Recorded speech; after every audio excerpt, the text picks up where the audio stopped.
नमस्कार, घटना चक्र बुक वीडियो के इस शैक्षणिक मंच पर आपका स्वागत है। हमारा उद्देश्य है ज्ञान को सरल, स्पष्ट और सुलभ रूप में आप तक पहुंचाना। आइए आरंभ करते हैं अध्ययन और सफलता की। नमस्कार, आज हम सरकार की दो नई और काफी महत्वपूर्ण पहलुओं पर बात करने वाले हैं, जो सीधे सीधे आम लोगों की जिंदगी को बेहतर बनाने के लिए डिजाइन की गई हैं।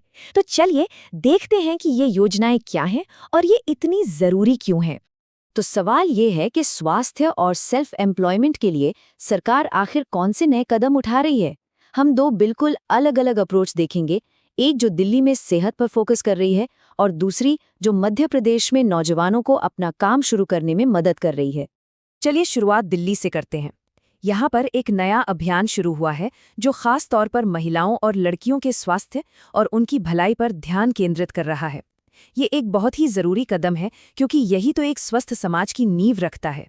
इस अभियान को नाम दिया गया है दिल्ली मेट्रो अभियान। और ये नाम यूं ही नहीं रखा गया है, बल्कि इसके पीछे एक गहरी सोच है। देखिए, मेट्रो सिर्फ आने जाने का एक जरिया नहीं है, ये शहर की लाइफलाइन है जो हर दिन लाखों महिलाओं तक पहुंचती है। तो स्वास्थ्य के बारे में जागरूकता फैलाने के लिए इससे बेहतर जगह और क्या हो सकती है। आइए इसके कुछ जरूरी हिस्सों को समझते हैं।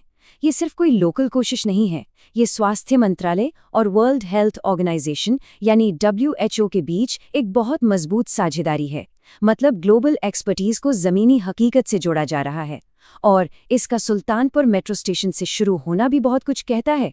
ये दिखाता है कि इरादा स्वास्थ्य सेवाओं को सीधे उन पब्लिक जगहों पर ले जाने का है जहां महिलाएं सबसे ज्यादा आती जाती हैं।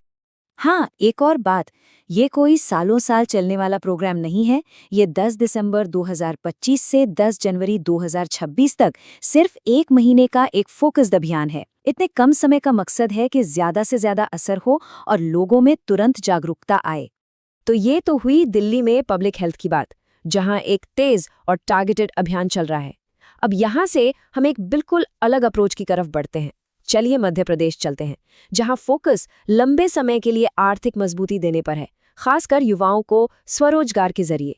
और सरकार इस पर बहुत गंभीरता से पैसा लगा रही है।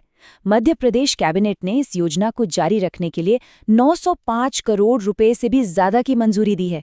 ये एक बहुत बड़ा फाइनेंशियल कमिटमेंट है। ये दिखाता है कि ये कोई टेम्पररी प्रोग्राम नहीं है, बल्कि राज्य की इकोनॉमिक स्ट्रैटेजी का एक अहम हिस्सा है। इस प्रोग्राम का नाम है मुख्यमंत्री उद्यम क्रांति योजना। और इसमें ये जो क्रांति शब्द है ना, ये बहुत जरूरी है। इसका मकसद ही एक एंटरप्रेन्योरशिप की क्रांति लाना है। और इसे 2026 से लेकर 2021 तक के लिए जो मंजूरी मिली है, वो नौजवानों को एक तरह की स्थिरता और एक साफ रास्ता देती है। तो असल में ये योजना काम कैसे करती है? देखिए, ये 18 से 45 साल के युवाओं के लिए बनाई गई है। उन्हें 50,000 से लेकर 50 लाख रुपए तक का लोन मिल सकता है। लेकिन असली बात यहाँ है, राज्य सरकार 3% की ब्याज सब्सिडी देती है और 7 साल तक लोन गारंटी का खर्चा भी उठाती है। ये नए एंटरप्रेन्योर्स के सिर से एक बहुत बड़ा बोझ हटा देता है।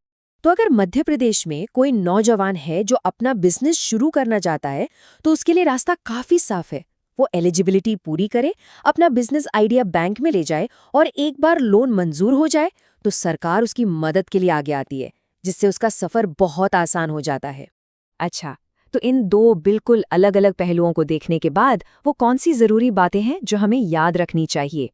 यहाँ हम दो बहुत ही अलग अलग रणनीतियाँ काम करते हुए देख सकते हैं।